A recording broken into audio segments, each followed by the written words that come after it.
صلی اللہ علیہ وسلم۔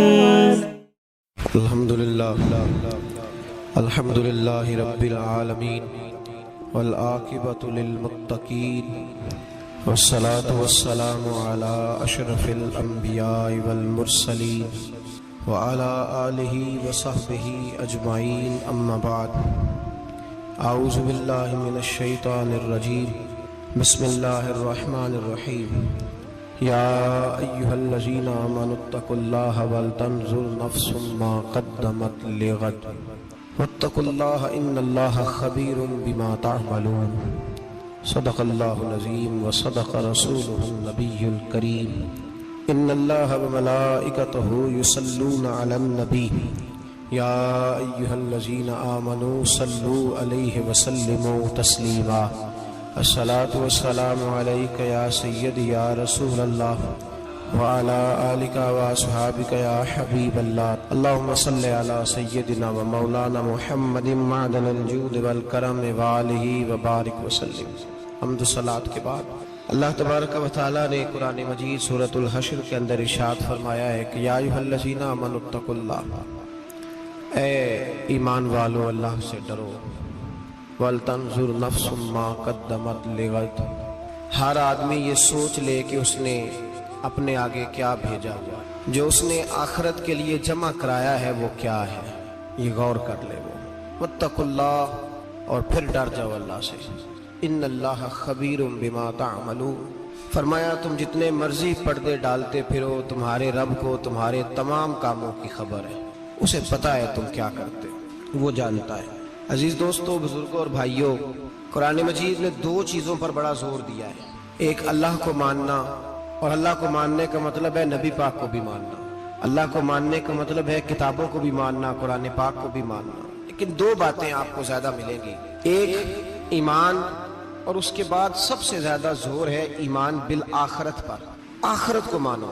وَمِنَ النَّاسِ مَن يَقُولُ آمَنَّا بِاللَّهِ وَبِالْيَوْمِ الْآخِرِ وَمَا هُم بِمُؤْمِنِينَ۔ اللہ فرماتا ہے کچھ لوگوں کا دعویٰ ہے کہ ہم اللہ اور آخرت پر ایمان رکھتے ہیں، حالانکہ وہ ایمان نہیں رکھتے، دعویٰ کرتے ہیں، نفاق کا مظاہرہ کرتے ہیں، منافقت کرتے ہیں۔ جو اللہ کو ماننے والا ہوتا ہے اس کا رنگ اور ہوتا ہے، جس کو پتہ ہوتا ہے قیامت کے دن اللہ کے حضور کھڑے ہونا ہے، اس کے اعمال یہ نہیں مانتے، کہتے ہیں ہم مانتے ہیں، پر مانتے، دعویٰ ہے کہ ہم مانتے ہیں آخرت کو بھی اور اللہ کو بھی، پر نہیں مانتے۔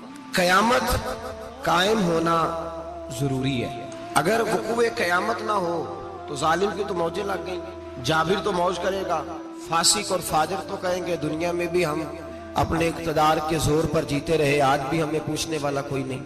عقلاً نقلاً قیامت کا قائم ہونا ضروری ہے۔ قیامت قائم ہوگی تو مظلوم کو اس کے ظلم پر داد رسی کی جائے گی اور ظالم کو سزا ملے گی۔ ایک آدمی ساری زندگی دنیا کے اندر لوٹ مار کرتا رہا، دھوکہ فریب فراڈ کرتا رہا، اس کی راتیں شراب و کباب میں گزر گئیں، وہ مرے اور بات ختم ہو گئی، ٹھیک ہے موج کر کے چلا گیا۔ ایک آدمی ساری زندگی اس نے اللہ تبارک و تعالیٰ کی رضا کے لیے اپنی نظر کی حفاظت کی، زبان کی حفاظت کی، یہاں تک کہ دل کی بھی حفاظت کی، وہ بھی مرے تو معاملہ ختم ہو گیا۔ اس طرح تو پھر سرکش کا کچھ بنے گا ہی نہیں، نظام زندگی ساری اس کی سوچ ختم ہو کے رہ جائے گی اگر قیامت قائم نہیں ہوتی۔ قیامت کا قائم ہونا حق ہے، اس لیے قرآن مجید نے ایک جگہ پہ نہیں 20 جگہ پہ یہ بیان فرمایا ہے کہ قیامت ضرور قائم ہے، قیامت، اور وہ قائم ہو کر اپنے سارے لوازمات سمیت قائم ہوگی۔ میرے نبی پاک صلی اللہ علیہ وسلم نے فرمایا مظلوم کو حق ملے گا، ظالم کو سزا ملے گی۔ جابر اس دن اللہ کی بارگاہ میں رسوا کیے جائیں گے، جن پر جبر کرتے رہے انہیں اللہ کے حضور سے عطا کیا جائے۔ قیامت کا وقوع ہونا ضروری ہے، اور قیامت تو جب قائم ہوگی تب ہوگی۔ دنیا میں بھی ایسا ہوتا ہے، ظلم کا انجام ٹھیک نہیں ہوتا، جبر کا انجام، جھوٹ کی زندگی لمبی نہیں ہوتی، دھوکے فریب فراڈ ملمہ سازی، ان چیزوں کی عمریں اللہ نے تھوڑی رکھی ہے۔ وقتی طور پر ظالم کو، دھوکے باز کو، جابر کو جو مہلت ملتی ہے وہ سمجھتا ہے میری سیاست کام کر رہی ہے، وہ سمجھتا ہے میں بڑا دانا ہوں، بڑا چالاک ہوں، دیکھ لو اتنے ظلم کے، جبر کے، دھوکے کے باوجود بنا ہوا ہوں۔ حالانکہ اللہ کی طرف سے اسے مہلت ملتی ہے اور بڑا ہی مہربان ہے، مہلت اس طرح دیتا ہے کہ میرے نبی پاک علیہ السلام نے فرمایا جب میرا مسلمان نیکی کرتا ہے تو اللہ فرشتوں سے فرماتا ہے 70 گنا بڑھا کے لکھ لو اس کی نیکی، 70 گنا. اور جب گناہ کرتا ہے تو اللہ فرماتا ہے ٹھہر جب ابھی لکھنا نہ، اسے ٹائم دو. یا اللہ کتنا؟ فرمایا 24 گھنٹے تو دو، ہو سکتا ہے توبہ کر لے. یہ اس کی مہربانی ہے. اب وہ جو اللہ نے مہلت دی ہے نا کہ شاید توبہ کر لے، لوگ سمجھتے ہیں میری چالاکی کی وجہ سے نظام سیٹ چل رہا ہے، میں بڑا تیز ہوں، 2 4 5 باتیں بولتا ہوں سب صحیح ہو جاتا ہے. لوگ اس کو اپنی دانائی سمجھ لیتے ہیں، حالانکہ وہ اللہ کی طرف سے. فرعون نے کئی 100 سال حکومت کی اور اس طرح اس نے ظلم کیے کہ لاکھوں اور ہزاروں بچے قتل ہی کرا دیے. 12,000 عورتوں کے پیٹ میں حمل تھا، اس نے ضائع کرا دیا. جب حضرت موسیٰ علیہ السلام اپنی قوم کو لے کے نکلے، راستے میں دریا آ گیا، فرعون پیچھے لگا ہوا تھا. وَإِذْ فَرَقْنَا بِكُمُ الْبَحْرَ فَأَنْجَيْنَاكُمْ. اللہ فرماتے تمہارے لیے میں نے دریا کو پھاڑا اور تمہیں نجات دے دی. وَأَغْرَقْنَا آلَ فِرْعَوْنَ. اور فرعون کو غرق کر دیا. وَأَنْتُمْ تَنْظُرُونَ. تم کھڑے دیکھ رہے تھے. اب جب حضرت موسیٰ دریا کے کنارے پہنچے تو فرعون بھی پیچھے آیا. فرعون لوگوں سے کہا کرتا تھا کہ میں کہتا ہوں تو دریا چلتا ہے، میں کہتا ہوں تو ہوائیں آتی ہے، میرے حکم کے پابند ہے سارے. جاگ رہے نا آپ حضرات؟ غور فرمائیے گا بات پر. دعویٰ تھا اس کا کہ میں کہتا ہوں تو نظام زندگی چلتا ہے. اب جب دریا کے کنارے پہنچی حضرت موسیٰ علیہ السلام تو اللہ نے حکم دیا کہ آپ عصا ماریں. جناب موسیٰ نے عصا مارا، 12 رستے بن گئے. اب حضرت موسیٰ کی قوم گزر رہی تھی تو فرعون سے پوچھنے لگے کہ تو کہتا تھا میرے حکم سے چلتا ہے، تو وہ تو حضرت موسیٰ نے ڈنڈا مارا ہے تو رستہ بن گیا. باز نہیں آتا انسان باز بننے بڑے ہیں اس کے پاس، بڑی دلیلیں ہیں. جھوٹ سچ بول کے اپنے آپ کو مطمئن کرتا ہے، آخر دم تک تبدیل ہونے کو تیار نہیں ہوتا. دلیلیں گھڑتا رہتا ہے، بناتا رہتا ہے، شور کرتا ہے جان بوجھ کے. بھئی تو کہتا تھا میرے چلانے سے چلتا ہے، تو باز ابھی بھی نہیں آیا. کہنے لگا میں نے ہی حکم دیا ہے کہ ذرا پھٹ جا، مجھے یہ زندہ چاہیے. باز رسی جل گئی بال. کہنے لگا میں نے ہی کہا ہے دریا کو کہ یہ مجھے زندہ چاہیے، میرے بھاگے ہوئے ہیں تو اس لیے پھٹا ہے، تو آؤ میرے ساتھ دریا کراس کرے. تو پتا تو ان کو بھی تھا نا جتنا تو رب بنا ہوا ہے، پتا تو تھا، سارے جانتے تھے. کہنے لگے تو پہلے کراس کر، اگر تو بچ گیا تو ہم بھی پیچھے آتے ہیں. اب چاروں ناچار. ایک روایت تو یہ ہے کہ یہ جب خدائی کا دعویٰ کرتا تھا نا، تخت پہ بیٹھا ہوتا تھا، تو ایک دن حضرت جبریل آئے اس کے پاس انسانی شکل میں. تو کہنے لگے میں بڑی دور سے آیا ہوں تو ایک مسئلہ پوچھنا تھا. کہا پوچھو. کہنے لگے ایک غلام تھا کسی بادشاہ کا، تو بادشاہ نے اسے تھوڑی دیر کے لیے ایک علاقے کی سربراہی دے دی. کتنی دیر کے لیے ہمیں سربراہیاں ملتی ہیں؟ کیوں جی؟ تھوڑی دیر کے لیے ملتی ہے نا. تھوڑی دیر کے لیے سربراہی دے دی ایک غلام کو. ذرا بات کو سمجھیے. حضرت جبریل پوچھتے ہیں، کہتے ہیں سربراہی مل گئی. اب وہ مالک ہی بن کے بیٹھ گیا ہے، وہ بات ہی نہیں سنتا. اس کو تھوڑی دیر کے لیے بنایا تھا، وہ تو خدائی کا دعویٰ کرنے لگا ہے. آپ بتائیں اس کا انجام کیا ہونا چاہیے؟ یہ مسئلہ پوچھنے آیا ہوں. تو فرعون کہنے لگا اس کا انجام یہ ہے کہ اسے پانی میں گوتے دے دے کے مار دے. انجام کیا ہے؟ بولیے کیا انجام ہے؟ کیا انجام ہے جی؟ پانی میں. اللہ اکبر. اپنی سزا تجویز کر رہا ہے. اس کی سزا کہ اسے پانی میں گوتے دے دے کے مارو ظالم کو. اسے تھوڑی دیر کے لیے بنایا تھا اور وہ چھائی گیا ہے، قبضہ ہی کر گیا ہے. حضرت جبریل کہنے لگے جی آپ لکھ کے دے دیں گے؟ کہنے لگا لاؤ لکھ دیتے ہیں. لکھوا لیا. جناب جبریل رکا لے کے تشریف لے گئے. اب جب فرعون دریا میں آیا نا تو اللہ نے حکم دیا مل جا. جب دریا ملا چیخنے لگا تو حضرت جبریل آئے. کہنے لگے تیرا ہی فتویٰ ہے، یہ تیری سزا ہی ہے نا. ہم بھی بڑی سزائیں تجویز کرتے ہیں. یہ جھوٹا ہے جی، اس کا تو فلانا علاج ہونا چاہیے. تو اگر تو جھوٹ بولے تو یہ فلانا بڑا جاور ہے جی، اس کے ساتھ اس طرح ہونا چاہیے. تو اگر تو یہ کام کرے تو جو سزا تو لوگوں کے لیے تجویز کر رہا ہے تو اپنے بارے میں بھی سوچ. اب جب گوتے آئے نا، آخری وقت دیکھا وہ فرعون جو کہتا تھا میری مرضی سے دریا چلتا ہے. علامہ صاوی نے تفسیر صاوی میں لکھا ہے تڑپ کے رونے لگا. جب یہ مزاج ہے، ایک دفعہ اوپر آتا ہے آدمی جب دریا میں جاتا ہے، اوپر آیا تو چیخنے او میرے حواریو خدا کا واسطہ مجھے بچاؤ. کہنے لگے تو کہتا تھا میری مرضی سے چلتا ہے. بے بسی ہے، تڑپتا ہے، روتا ہے. وارث شاہ مان کری نہ وارثہ دا، رب بے وارثہ کر کے مار دائی. تڑپ رہا ہے، چلا رہا ہے، کوئی مدد کو نہیں پہنچتا. اب جب آخری گوتا آیا تو کہنے لگا آمنا برب موسیٰ و ہارون. میں موسیٰ کے رب کو بھی مان گیا، ہارون کے رب کو بھی. اللہ نے فرمایا نہیں، اب تیرا ماننا قابل قبول ہے. اس وقت ماننا تھا جب تجھے مہلت دی تھی، جب تو جوان تھا. بڑھاپا آتا ہے، بیماری آتی ہے، جوان آدمی بیماری کا شکار ہوتا ہے تو کہتا ہے یا اللہ ایک دفعہ صحیح کر دے، میں ساری پڑھا کروں گا. ایک دفعہ ٹھیک کر دے، میں مسجد میں رہوں گا، میں اگلے سال اعتکاف بھی کروں گا. میں ساری تراویحیں پڑھوں گا. تو اس وقت پڑھنی تھی جب تجھے مہلت دی تھی, اس وقت پڑھنا تھا جب اللہ نے تجھے آسانی دی, زندگی دی. اگلا وقت یہ حال ایک کا نہیں ہوا. نمرود کو دیکھ لیں, حضرت ابراہیم علیہ السلام کو کہتا تھا میں رب ہوں. آپ نے فرمایا رب تو وہ ہے جو زندہ کرتا اور مارتا ہے. ایک موت کا قیدی بلایا, کہنے لگا ہاں بھائی کتنے دن رہ گئے تھے پھانسی میں؟ کہنے لگا جی پرسوں ہونی تھی. کہا جا تجھے آزاد کیا, لو میں بھی زندگی دیتا ہوں. ایک بے گناہ آدمی کو پکڑ کے قتل کر دیا, کہتا میں بھی مارتا ہوں. حضرت ابراہیم علیہ السلام کہنے لگے تو بیوقوفوں جیسی دلیلیں دے رہا ہے. چل اس طرح کر, میرا رب سورج مشرق سے نکالتا ہے, تو اگر رب ہے تو مغرب سے نکال کے دکھا. اب دلیل کا جواب کوئی نہیں تھا تو کہنے لگا پکڑو اور آگ میں ڈال دو. اللہ کے نبی کو آگ میں ڈالنے والا. یہاں ایک مچھر بیٹھا ہے, 400 سال حکومت کی اور خدائی کا دعویٰ کیا. یہاں مچھر بیٹھا تھا, چھینک آئی تو مچھر اندر چلا گیا. پہلے دربار کا ادب یہ تھا کہ جو آئے سجدہ کرے. اب اس کے سر پہ کوئی چیز مارتا تھا تو اسے سکون ہوتا تھا, مچھر تھوڑی دیر کے لیے اس کا دماغ چھوڑتا تھا. او بھائی یہ اس دھرتی پہ اللہ نے لوگوں کو نظارے دکھائے اور ہمیں سمجھانے کے لیے دکھائے. ہمیں تفکر کی, غور کی دعوت دی کہ دیکھ لینا, اپنے عمل کو پرکھنا. تمہارے عمل حضرت موسیٰ کے فرما برداروں جیسے ہیں, جناب ابراہیم کے فرما برداروں جیسے ہیں, یا بن کے بیٹھ گئے ہو؟ اب دربار کا ادب یہ ہے, بے بسی کا یہ حال ہے کہ جوتے لٹکتے ہیں دربار میں, جو آتا ہے جوتا کھینچتا ہے. اور ادب یہ ہے کہ 10 جوتے نمرود کے سر پہ مارو, اور 400 سال جوتے لگتے رہے. روتا تھا, جو آدمی آتا تھا منتیں کرتا تھا, کہتا تھا کہیں سے کوئی دوائی مل جائے گی. پاگلوں جیسی زندگی گزاری, پاگلوں جیسی سخت. وہ تو حساب, وقوع قیامت تو حساب ہوگا ہی. یہاں لوگ پاگل ہو کے مرتے ہیں, معذاللہ نفسیاتی مریض ہو کے مرتے ہیں. یہاں آخری وقت اتنا سخت آتا ہے کہ دنیا موت کی دعائیں مانگتی ہے. میرے بھائی جب انسان ظلم کرتا ہے تو بھول جاتا ہے کہ شاید مجھے پوچھے گا کوئی نہیں. جب وہ زیادتی کرتا ہے تو بھول جاتا ہے. جب وہ کسی کا حق کھاتا ہے تو وہ کہتا ہے شاید اس کا تو وارث ہی کوئی نہیں جس کو میں لوٹ رہا ہوں. لیکن جب اللہ کی پکڑ آتی ہے, حجاج بن یوسف ظالم تھا, اس نے اچھے کام بھی کیے تھے. قرآن پاک پر زیر زبر آراب حجاج بن یوسف نے لگوایا.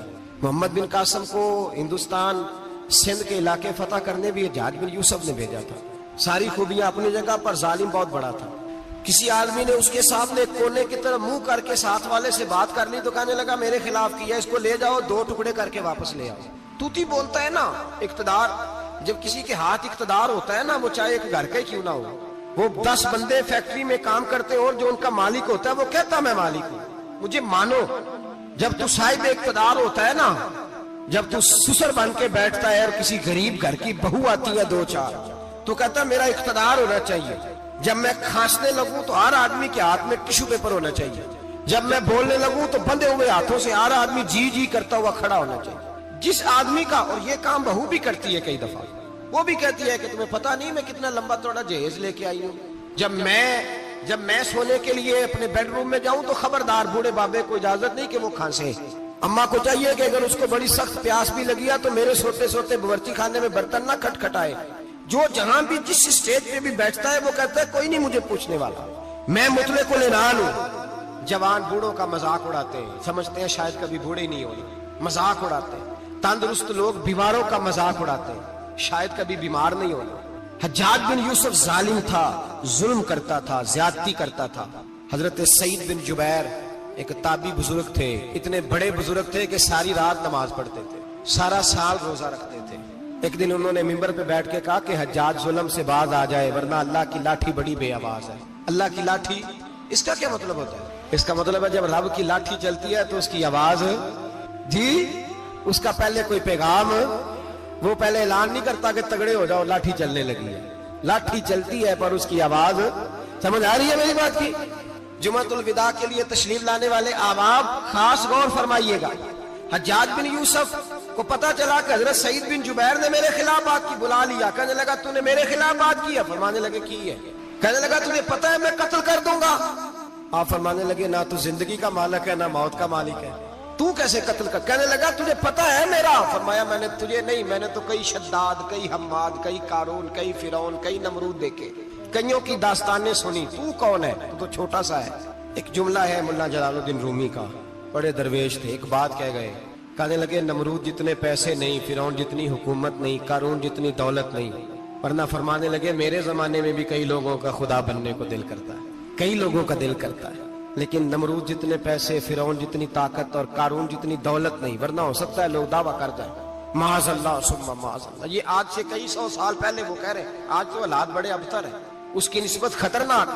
فرمانے لگے حضرت سعید بن جبیر تو زندگی موت کا مالک نہیں، کہنے لگا پکڑو، قتل کرو اسے، لے جاؤ۔ جب پکڑ کر کھینچ کر لے جا رہے تھے نا تو حضرت سعید بن جبیر مسکرانے لگے۔ اب ظالم کے سامنے مسکرائے تو اس کو بڑا غصہ آیا، یہ میرا مذاق اڑاتا ہے؟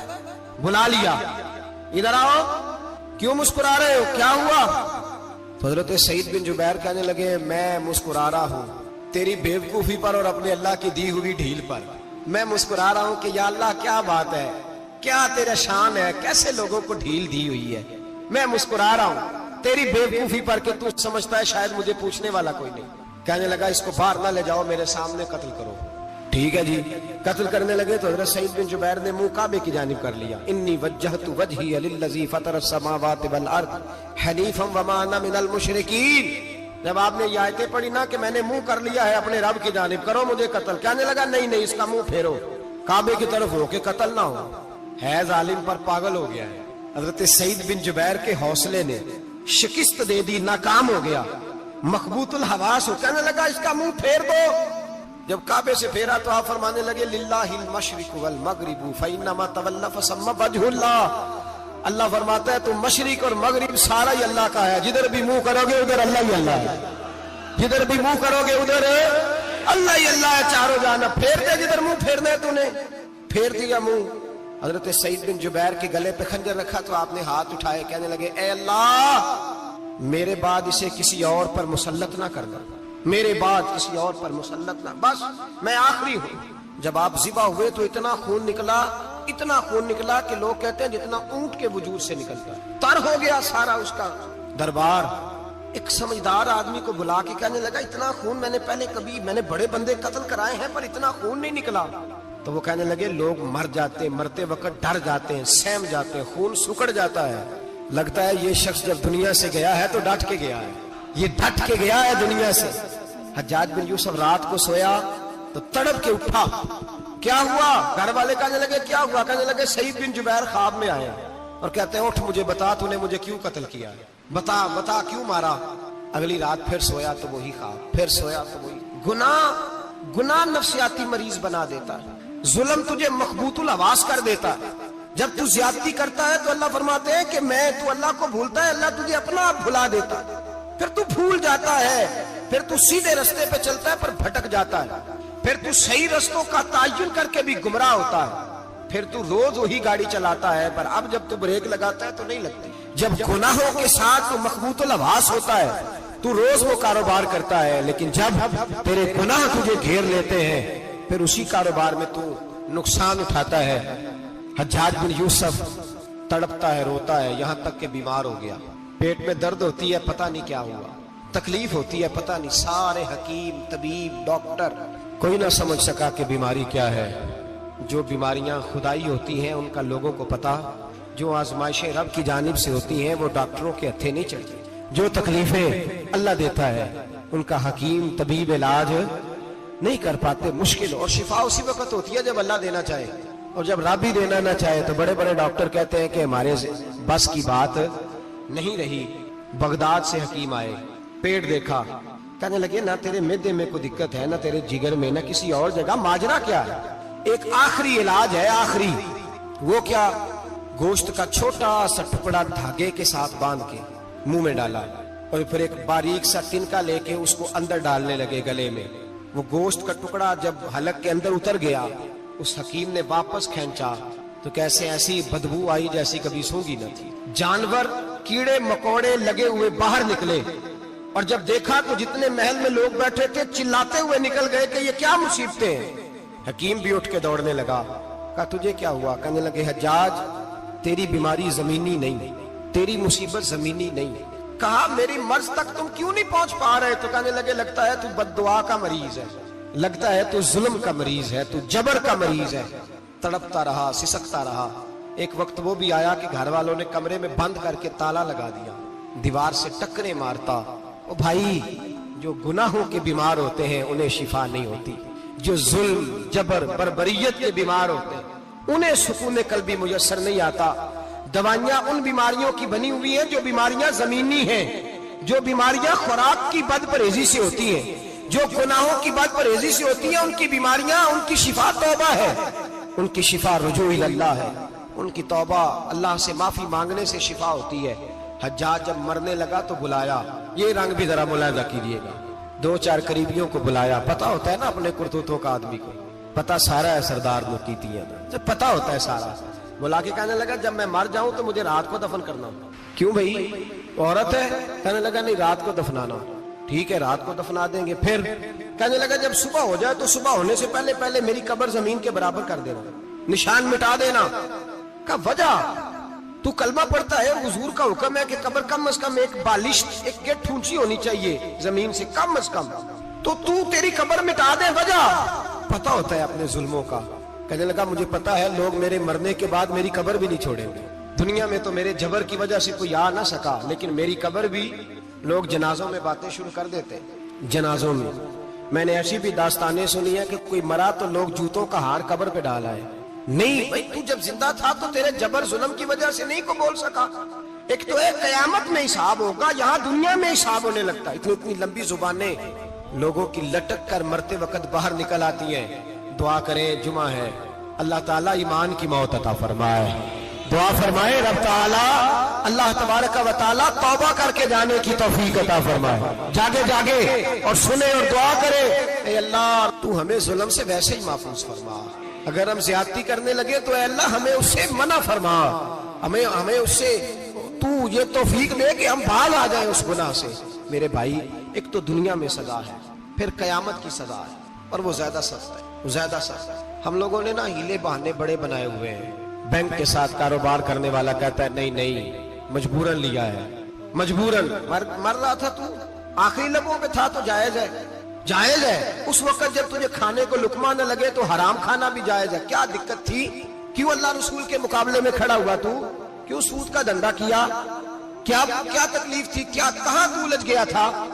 ہم جان بوجھ کے اپنے لیے جہنم کٹھی کرتے ہیں, پھر کہتے ہیں سکون نہیں زندگی میں. کہاں سکون آئے گا, کیسے آئے گا؟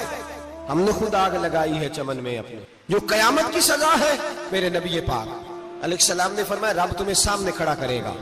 اور کس طرح کھڑا کرے گا؟